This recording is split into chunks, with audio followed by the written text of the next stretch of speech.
নমস্কার বন্ধুরা, আপনাদের সবাইকে স্বাগত জানাই। আজ আমি পাকা আম দিয়ে একটা রেসিপি নিয়ে চলে এসেছি, ম্যাঙ্গো হালুয়া বা পাকা আমের হালুয়া। তো অত্যন্ত সুস্বাদু রেসিপিটি একবার করলে আবার বানাতে চাইবে। তো আসুন দেখে নিই এটা কীভাবে করেছি। খুবই অল্প সময় করে নিতে পারবেন। এর জন্য আমি একটা পাকা আম নিয়েছি। একটা বা দুটো আম নেবেন, যেরকম আপনার লাগবে। আম ভালো করে ধুয়ে খোসা ছাড়িয়ে টুকরো করে নিতে হবে। নিয়ে আগে গ্রাইন্ডারে পেস্ট করে নেবেন। পেস্ট করে আমটা যদি আঁশযুক্ত হয় তাহলে একটু ছেঁকে নিতে হবে চাটনিতে, আর না হলে ছাকার দরকার নেই, এমনি এটা দেওয়া যাবে আর কি রান্নায়। তো আমি আগে এটাকে ভালো করে পেস্ট করে নিচ্ছি। এটা ছাকার দরকার হয়নি, কারণ আঁশ ছিল না আমার মধ্যে। তা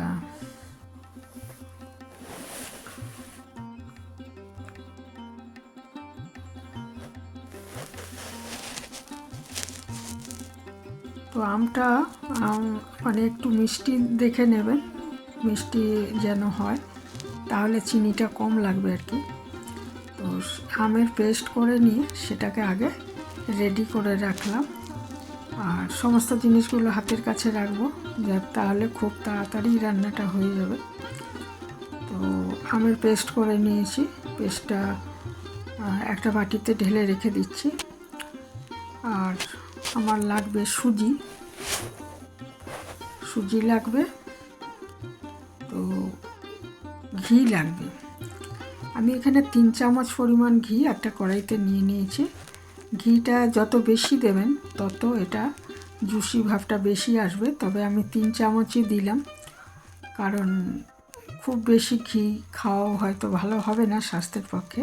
যদিও খাঁটি ঘি বলে যে ভালো, তবুও একটু কমের মধ্যে খাওয়াই ভালো। তাও 3 চামচ দিয়েছি। দিয়ে আলমন্ড বাদাম আর কিশমিশ এই দুটো আগে ভেজে নিচ্ছি। আপনারা ইচ্ছে করলে এর মধ্যে কাজু দিতে পারেন, পেস্তা দিতে পারেন, বা অন্য কোনো ড্রাই ফ্রুটস দিতে পারেন।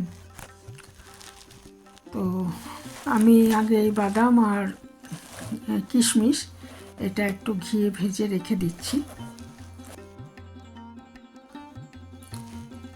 এটা কিন্তু একটু মিডিয়াম আঁচে ভাজবেন, না হলে পুড়ে যাবে। মিডিয়াম আঁচে ভেজে এটাকে আগে রেখে দিচ্ছি।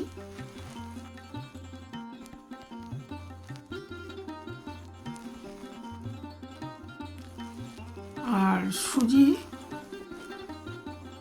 1 বাটি মতো নেব। আপনাদের যতটা প্রয়োজন সেইভাবে নেবেন, এবং সেইভাবে জিনিসগুলো তাহলে দিতে হবে। যেমন ছোট 1 বাটি সুজি হলে একটা আমি যথেষ্ট।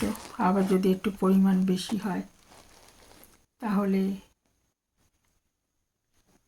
পরিমাণ বেশি হলে একটু আমটা বেশি দেবেন, এই আর কি।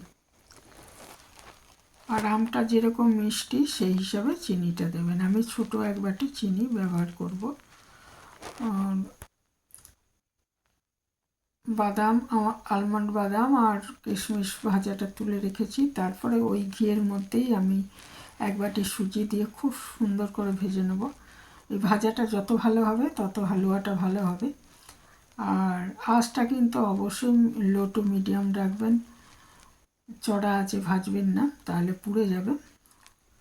তাই এটা যখন ভাজা গন্ধ ছেড়ে যাবে, একদম ভাজাটা যখন হয়ে যাবে, তখন এর মধ্যে আমি চিনি এবং আমের যে পাল্পটা করে রেখেছি সেইটা দিয়ে দেবো এর মধ্যে। তো চিনিটা আমি ছোটো 1 বাটি দিয়েছি। আমটা খুব মিষ্টি, তাই চিনিটা একটু কমই দিয়েছি। এটা ভাজা হয়েই এসছে, ভাজা গন্ধ ছেড়ে গেছে। এরপরে আমি এর মধ্যে চিনি আর ওই আমের পাল্প যেটা, ওই দুটো দিয়ে দেবো।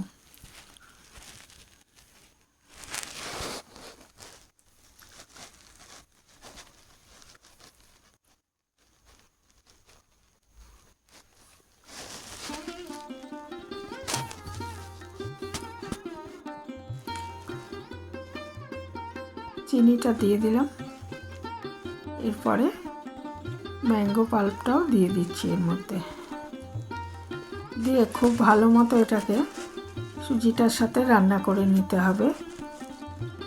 আর ওই গ্রাইন্ডারটা ধোয়া জলটা এর মধ্যে দিয়ে দেবো, খুব বেশি জল দেব না। আর আমের পাল্পটা যেন রান্না হয়ে যায়, কাঁচা ভাবটা চলে যায়, এরকমভাবে আমার এটা করে নিতে হবে। তাহলে সুজিটাও তো এমনি ভালো মতো ভাজাই আছে, সুজিটাও এই আমের সাথে সাথে ওটাও রান্নাটা হয়ে যাবে আর কি।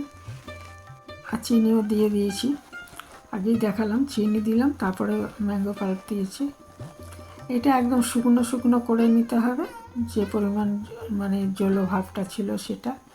তারপরে এর মধ্যে আমি দিয়ে দেবো 1 কাপ দুধ, আগে থেকে ফুটিয়ে ঠান্ডা করে রেখেছিলাম, সেই 1 কাপ দুধ এর মধ্যে দিয়ে দিচ্ছি। দিয়ে আবার রান্না করে একদম শুকনো করে নিতে হবে। তো তার আগে এটাকে ওই গ্রাইন্ডারের একটু ধুয়ে জলটা একটু দিয়ে দিয়েছি আর কি, দিয়ে আবার এটাকে একটু রান্না করে নিচ্ছি। তাহলে পাকা আমের যে কাঁচা ভাবটা আর কি মানে সেটাও চলে যাবে, রান্নাটা হয়ে যাবে। তারপরে দুধটা মেশালে দুধটা কাটবে না, আগেই দুধটা দেবেন না।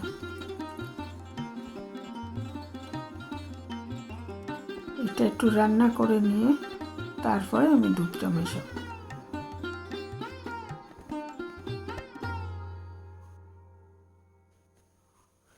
খুবই সিম্পল, অনেক কম সময়ে হয়ে যায়, অথচ খুবই ভালো খেতে। এটা বাচ্চারা খুব পছন্দ করবে, বড়দেরও ভালো লাগবে। বাচ্চাদের টিফিনে দিতে পারেন, বা সকালে রুটির সাথে এটা দিতে পারেন, স্কুলের টিফিনেও দিতে পারেন, অফিসের টিফিনে দিতে পারেন। খুবই ভালো রেসিপি একটা। আর এখন পাকা আমেরই সময়, তো পাকা আম দিয়ে এরকম হালুয়া খুবই পছন্দ করবে সবাই। তো দেখুন এটা শুকনো শুকনো হয়ে গেছে, মানে ওটা তৈরি হয়ে গেছে আমটা। এরপরে আমি এর মধ্যে 1 কাপ দুধ দিয়ে দিচ্ছি, দিয়ে খুব ভালো মতো মিশিয়ে, আঁচটা কিন্তু আমি মিডিয়াম আঁচেই রেখেছি, বাড়াবো না। এটা খুব ভালো মতো মিশিয়ে দিতে হবে দুধটা দিয়ে। এটাও কিন্তু আবার একদম শুকিয়ে নিতে হবে, শুকনো ভাব যখন চলে আসবে তখন বুঝতে হবে যে এটা হয়ে গেছে হালুয়াটা। এবং লাস্টে একটু যারা গোলাপ জল পছন্দ করেন তারা গোলাপ জল দিতে পারেন, তবে আমি গোলাপ জল দিইনি, আমি একটু ছোটো এলাচের গুঁড়ো দিয়েছি। ছোটো এলাচের গুঁড়ো দিতে পারেন বা একটু গোলাপ জল দিতে পারেন। আর ওপরে ওই যে আলমন্ড বাদাম আর ভেজে রেখেছিলাম আর কিশমিশ ভেজে রেখেছিলাম, ওগুলো ছড়িয়ে দেবো। মানে তো আপনার পছন্দ মতো ড্রাই ফ্রুটস সেটা আগে একটু ভেজে রেখে দেবেন, খেতেও ভালো লাগবে, দেখতেও সুন্দর লাগবে। সেটা এর ওপরে পরিবেশনের সময় হালুয়াটার ওপরে দিয়ে দেবেন, তাহলে দেখতে ভালো লাগবে। এই ছিল আমার আজকে খুব সিম্পল অথচ টেস্টি, খুব টেস্টি একটা রেসিপি। আশা করি আপনাদের ভালো লাগলো রেসিপিটা।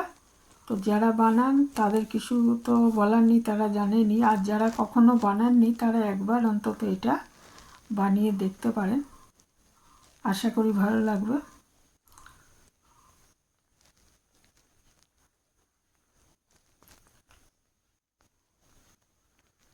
একদম হয়েই এসছে, দেখুন শুকিয়ে গেছে দুধটা দেওয়ার পরও। এরপরে উপরে ড্রাই ফ্রুটস ওইটা যে আমি ভেজে রেখেছি সেটা ছড়িয়ে দিচ্ছি, এবং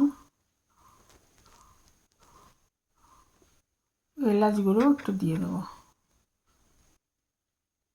আমি এলাচ গুঁড়ো দিয়েছি, ইচ্ছে করলে গোলাপ জল দিতে পারেন। এখানেই শেষ করছি, ভালো থাকবেন সবাই। নতুন কেউ আমার চ্যানেলে এসে থাকলে চ্যানেলটা সাবস্ক্রাইব করার অনুরোধ রইল। এখানেই শেষ করলাম।